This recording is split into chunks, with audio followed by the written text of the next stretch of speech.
If you look at the folklore that's available, Sheffield is indeed a strange and haunting place.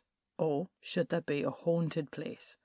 Much like York, a plethora of ghost stories and sightings come up in a casual Google search. A black dog with large eyes lopes around Bunting Nook, turning into mist if threatened.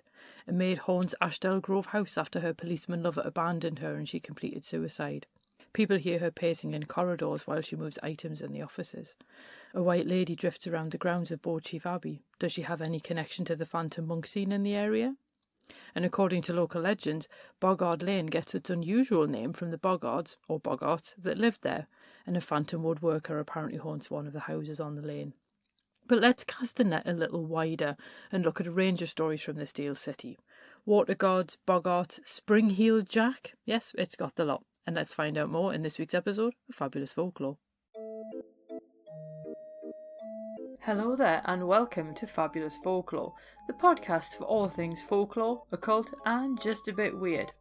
I'm your host, Icy Sedgwick, blogger, fantasy author and your guide into these rather mysterious realms. I've got some rare things to show you, so come on in, take a look around, but be careful not to touch anything. These things sometimes bite. Well, hello there, and welcome back to Fabulous Folklore with me, your host, Icy Sedgwick. I do hope that you are well. We are starting our new theme this week, which is the folklore of northern cities, and this is obviously in England specifically. So, we're going to start off with water gods in the River Don. And Dr. David Clark notes that in the medieval era, the River Don, which was then called the Dun, had its own rhyme. The shelving, slimy River Dun, each year a daughter or a son. And he further notes that the 19th century historian Joseph Hunter thought the rhyme may have referred to sacrifices made to the water gods. Of course, given how polluted the Don became, partly due to the Industrial Revolution, it's also possible that simply falling into the water was fatal. Britpop band Pulp even fell under the sway of the legend. Talking about the river to the Guardian newspaper, guitarist Russell Sr. confided that, and I quote, "Me and Jarvis, i.e. Cocker, once went down the River Don in Sheffield, throwing money in the water to appease the spirit," end quote. Now, it's not necessarily too far-fetched an idea. The name Don comes from Dawn, although some thinks it comes from Danu, after the goddess of the same name. In Welsh legend, Dawn is the parent of Gwydion, Arianrhod and Gilfaethwy.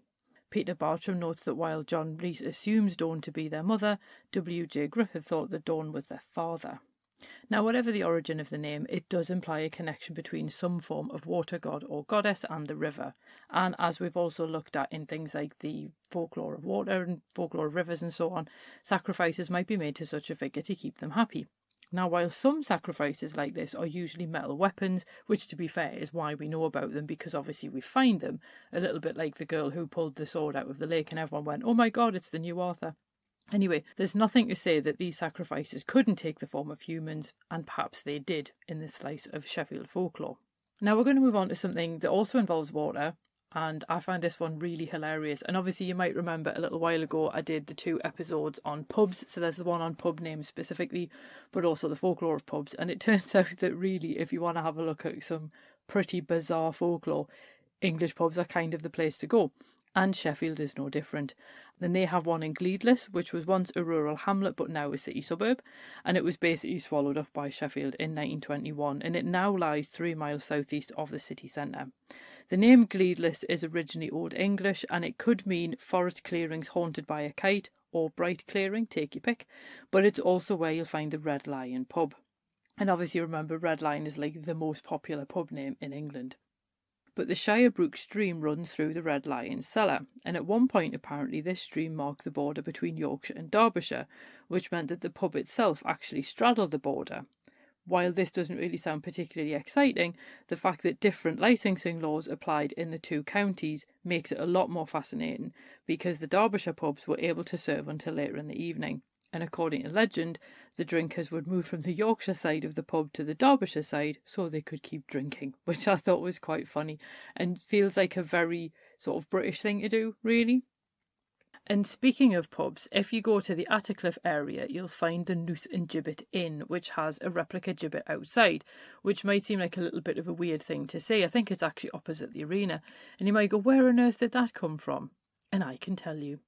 Because in 1792, highwayman Spence Broughton faced the death penalty for robbing the Sheffield and Rotherham Mail. and his body ended up in the gibbet that was then on Attercliffe Common as a warning to others about the penalties for crime. Now, while that isn't so unusual in and of itself, the fact that his body remained in the gibbet for 36 years saw it pass into local legend. And the tale also appeared in a rare broadside which is now held by the British Library, and you can actually read the entire broadside on their website if you want. But the broadside's reason for telling the story is slightly different, and this is the reason why I wanted to include it, because the fella being in the gibbet for 36 years is weird enough as it is, but then to add this story kind of makes it a bit more in my wheelhouse, shall we say, because it involves ghosts. And according to the broadside, Broughton's ghostly double appeared to his mistress the night before the execution. And obviously we've dealt with things like fetches and doppelgangers and so on the podcast before. But he seemingly conjured a vision of his widow and 3 children for his mistress, and the widow berated the mistress for ruining the family before crying out for vengeance. When the vision of the widow vanished, the spirit version of Broughton likewise condemned the mistress, and he blamed her for his desertion of his family before vanishing in a ball of flames. Now the mistress, known in the broadside only as Miss S.H., found the curtains dripping with blood. Now upon telling her landlady about the vision, probably to explain why there was blood on the curtains, her landlady likewise warned her to change her course in life. Miss S.H.'s fate remains unknown, but according to legend, Broughton did repent his crimes and the public softened towards him as a result. So who knows, perhaps the author of the broadside wanted to dramatise such a repentance. And this to some degree explains why the Noose and Jibbit Inn still has the replica of the gibbet outside. So I just thought that was quite a cool one to include. And it's really interesting the way that broadsides often do play quite fast and loose with history. And I kind of feel a little bit bad for whoever the mistress was in the fact that she's now being blamed for seducing him and getting him away from his family, when apparently Broughton was actually quite happy to just gamble and get rid of all of his money and then rob people in order to make up for that. So I think you can make of him what you will. Now, while I didn't necessarily want to dwell on proper ghost stories in this particular series, I did come across the story of the old Hillsborough Park cinema a few times, and I thought, well, everyone likes cinema, everyone likes ghosts, why not have a look at it? And the building was originally a cinema, and it then became a Star Bingo, then a Netto supermarket, if you remember Netto, but it's now a branch of Asda.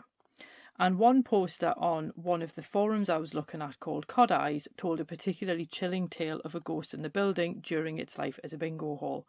And the whole post read, and I quote, "In 1969 I worked evenings at the Park Cinema. One of my jobs at the end of the night was to go upstairs to the circle, which was no longer used, and turn out all the lights, some of which were the old gas lights. One evening, as I was going into one of the upstairs corridors from the main circle to turn out the corridor lights, I felt a rush of cold air and an overpowering smell of violets, and the gas light on the wall blew out. I had a torch, so apart from freaking a bit at the initial shock, I calmly, in inverted commas, ran out." End quote. Now, the poster also noted a tale of a young woman who disappeared in the area or may have been murdered, and female ghosts do often conjure flowery scents, so it is entirely possible that she didn't go too far from the cinema. Obviously, another example of this that we've looked at before was the Grey Lady of the Assembly Rooms in Newcastle, who traditionally comes accompanied with the smell of lavender. And to be fair, I kind of think that the idea of ghosts who perfume the air is actually kind of cool, because it could be worse. But there we go. Because that's not the only story about the building. On cinematreasure.org, user Horror Babe explains, and I quote, "God, it was a spooky place upstairs. We often had encounters with the ghost that haunted it, and he would often let us know he was there. Upstairs we had our canteen and toilets, and every morning and evening we had to go down a passage past the balcony entrance to open a fire door at the bottom of some fire escape stairs. Really scary. You always felt like someone was watching you, but I was there for 5 years and could write a book on the experiences we had with Alfred the Ghost, a man dressed in a black suit wearing a large brimmed black hat." End quote. I'm not going to lie, with that description, I thought of that really creepy guy in Poltergeist 2, and I thought, oh wow, that's literally what's popped into my head. But again, I've no idea, I'm just going off a description. But other people also reported hearing a child's screams after the store was closed, and the story went that a child had fallen to their death from the balcony, presumably when it was still a cinema, but there's no obvious way to link a child, a man in black, and a missing woman. So if anyone else has any other ghost stories associated with the Hillsborough Park Cinema, please do feel free to let me know. As always, you can comment on the YouTube video of this if this is why you're listening to it, or you can always comment on the blog post that this episode is attached to, and the link is in the show notes. And we're going to go from one extreme to the other, because I did mention Spring-Heeled Jack in the introduction, and if you've been with me for any length of time, you will know that I do have something of a fascination with Spring-heeled Jack. Fascinating figure from Victorian London. So I do already have an episode on Spring-heeled Jack, and I will put the link in the show notes. I don't want to dwell on it too much, because basically we're looking at the Sheffield version, not the London one. And having terrorised London in the 1830s, Spring-heeled Jack then reappeared in April and May 1873 in Sheffield, obviously quite some time later, so probably not the same person. But in such Sheffield folklore, he's also known as the Park Ghost, mostly because sightings place him in the park area of the city. But what's really weird is that more sightings cluster around the Attercliffe area in the 1970s, so like a whole century on, and stories often describe his cloven feet, black cape and red eyes, while his ability to jump 30 feet in the air appears in the London variants as well. In one particular story, 2 police officers chased a man who'd been travelling across the roofs in the Attercliffe area. The man walked up a wall and then escaped across the rooftops, and no one ever discovered the identity of the figure, but the Sheffield Arena now stands on the site, so we can't find out too much more about that. And I just thought it was really interesting the way that Spring-heeled Jack does quite literally bounce in and out of history, and you have those stories in the 1830s where he's just basically going up to people and freaking them out. Then he appears in the Penny Dreadfuls, and that's where we get all the stories about, like, you know, the heels and knee shoes, which obviously weren't in the original stories because it would actually shatter your ankles. And then he sort of disappears and he pops back up in other places. Like, I think at one point he's in Liverpool as well. So it was really interesting to see him in Sheffield, not once but twice. And for some kind of prowler, as he's sometimes described, in the 1970s, what's really interesting is MJ Wayland actually spoke to some of the witnesses, and like they don't live next to each other, so it's not like they've just been having this conversation over a back fence or whatever. Like they live on streets that are far enough apart that it's plausible that they just don't know each other, so therefore you kind of get more independent corroboration of these stories, which is really interesting. So who knows if the 1970s reports are real? If so, who was this person? And more importantly, will they be back? Now, for our final instalment, I did decide that I wanted to have a look at ghost stories after all, because let's be honest, they are still quite interesting. And I'd gone on the British newspaper archives for mentions of Sheffield folklore, but instead I came across this ghost story from the Attercliffe area in January 1910. And you will notice that Attercliffe has obviously appeared in a few of these examples that I've given in this episode. And in this particular story, William Cupid lived with his wife, 3 children and 2 brothers-in-law at 37 Candow Street in the Attercliffe area. And they were, and I quote, disturbed by a series of nerve-destroying incidents by which, by a steady but sure progress, all the crockery and breakable things in the house have been completely demolished, end quote. Apparently, and again I quote, the supernatural symptoms, end quote, vanished if anyone lit a match or candle. The family even called the police, and then when they entered, assuming that they wouldn't say anything, they saw, and I quote, a number of plates smashed, a table turned over on its side, and a walking stick that walked, end quote. If you've ever come across any of the stories to do with things like the Battersea poltergeist or even the Enfield poltergeist and any of the other ones as well, you may be going, like the Pontefract poltergeist, which is not easy to say quickly, you may be going, that does actually seem a little bit familiar. Now, the Cupid family actually left the house unwilling to tolerate the disturbances, but according to an article in Sheffield Evening Telegraph the following day, they did consent to a séance that was actually held in a neighbour's house, and the clairvoyant claimed to see a man and a woman. Hearing the description of them, Cupid's mother actually declared the figures to be her husband's parents. The clairvoyant did consider the matter closed, but the Cupid family didn't return to the house, so it's quite difficult to know what to make of the story. Either way, it did seem quite interesting that the mother immediately went, oh my god, it's my in-laws. So it's quite fascinating. It's a pity that there's not more information than that, but I did just think, what is it about the Attercliffe area in Sheffield? But as it is, what do we make of all this Sheffield folklore? Well, as I say in every single one of these city-based episodes, all cities end up accumulating their own folklore. Ghost stories particularly crop up and get attached to specific areas. Sometimes they echo stories from other places, and other times they become so entirely dependent on the location that they could actually happen nowhere else. True, the appearance of a Spring-heeled Jack figure in Sheffield is more unusual than other stories, especially as late as the 1970s, but I feel like the boggards and the water gods are far more common because they appear all over the British Isles and indeed Europe in some form or another. But I would point out that you should probably be careful if you visit the city and pass down Boggard Lane. Keep an eye out behind you if you roam around Attercliffe, and be careful if you walk along the Don. Who knows what greedy eyes may follow your progress. So what I'd like to know is, have you been to Sheffield? If you have, what did you make of it? Did you enjoy Sheffield? Did you like it there?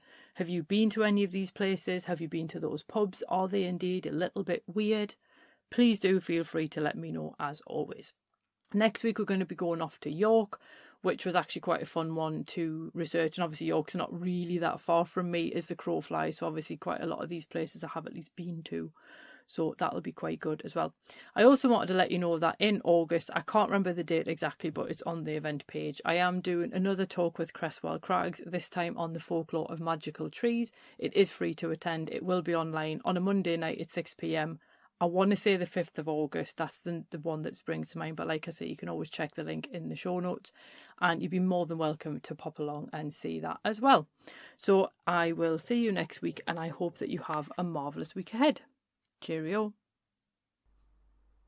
Well, thanks for listening, and I hope you enjoyed that episode. If you did, feel free to leave a review wherever you listen to podcasts, because that helps other people find the show too.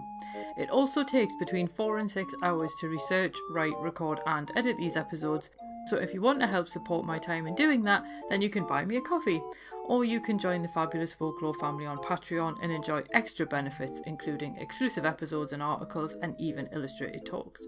All the links you need are below, and thanks in advance.